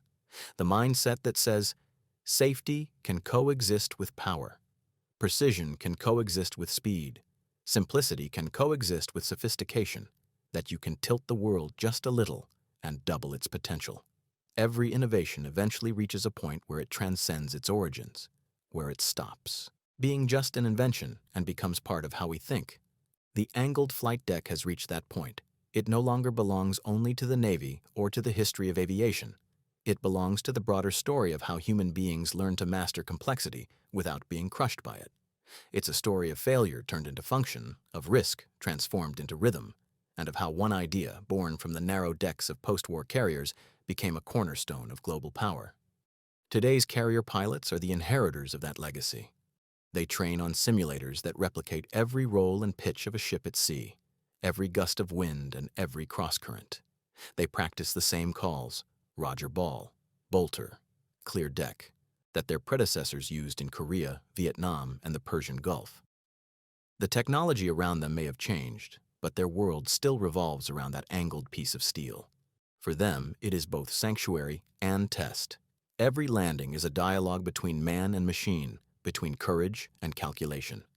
Ask any pilot, and they'll tell you the moment of touchdown is unlike anything else. The cockpit rattles, the engines roar at full power in case of a missed wire, and then, suddenly, it's over. The hook catches, the aircraft stops in less than 2 seconds, and silence returns, broken only by the whoosh of hydraulic cables resetting. In that silence lies everything the angled deck stands for: safety, precision, and the triumph of design over chaos. The pilot exhales, the crew exhales, and the ship moves on. When you consider what that moment represents, it's staggering. 100,000 tons of steel moving at 20 knots, coordinating perfectly with a 30-ton aircraft, traveling at 150 miles per hour, all within a few heartbeats. The margin for error is nearly zero, yet it works over and over, hundreds of times a day. That repeatability, that trust in the system, is what makes the carrier more than a ship. It makes it a symbol of mastery over uncertainty. And that mastery comes directly from the geometry of the angled deck. Without it, none of this would be possible. Without it, aircraft would still be forced to alternate between launching and landing. Without it, the deck would remain a bottleneck instead of a continuous flow. Without it, the Navy could not sustain the kind of relentless operational tempo that defines modern warfare. The angled deck didn't just make carriers safer, it made them unstoppable. It also changed how nations think about projection of power. Before the angled deck, naval aviation was reactive, an extension of existing battleship doctrines. After it, the carrier became the centerpiece of strategy itself. Fleets were no longer built around guns or torpedoes, but around air power that could strike, recover, and strike again without delay. That shift turned the aircraft carrier into what some have called the capital ship of the modern age. It's not just a weapon. It's a floating system of systems made possible by a single diagonal innovation.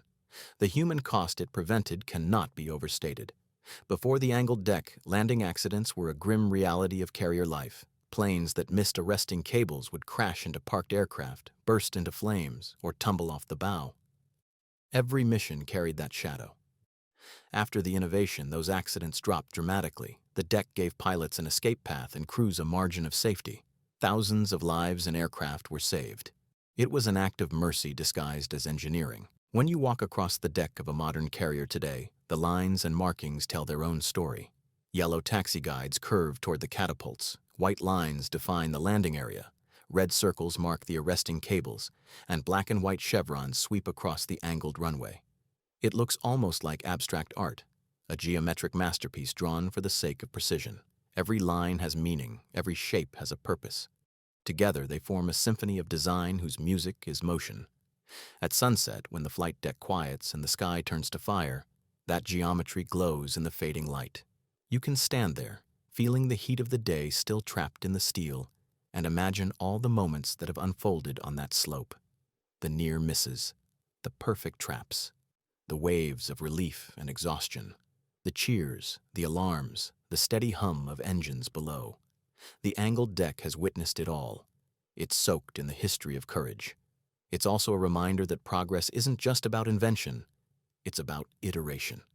The angled deck didn't appear fully formed. It was refined through trial, error, and imagination. It was built on the courage of test pilots, the calculations of engineers, and the vision of commanders who dared to change tradition. That collaborative spirit remains at the heart of every carrier operation today. Every new generation adds its own layer of improvement, but the foundation remains untouched. And so, when you see a carrier silhouetted against the horizon, launching aircraft into the sky, remember that its power doesn't just come from size or firepower. It comes from design, from a few degrees of innovation that multiplied everything else, from a decision made decades ago to turn what was once a straight line into an angle, a decision that doubled strike capacity, halved accident rates, and transformed naval warfare forever. The angled deck is, in the end, a story about perspective, about how changing the way you look at a problem can change the world. It's a story of men and women who refused to accept that good enough was good enough, who believed that even the most dangerous, complex challenges could be tamed by creativity and courage. It's a story of ships that carry not just aircraft, but the accumulated wisdom of generations. When the last light fades over the carrier and the sea reflects the stars, the deck seems to merge with the horizon. It's hard to tell where the ship ends and the sky begins. Somewhere out there, another pilot lines up for approach, guided by a faint yellow light and the angled path ahead. They are part of a lineage stretching back to the dawn of the jet age, following the same lines drawn by visionaries long gone. The engines roar. The hook drops. The ship leans into the wind. And once again, steel meets steel, light meets motion, and history repeats. Beautifully, precisely, endlessly. The angled deck remains, as ever, the perfect example of how a single idea, when seen from the right angle, can change everything.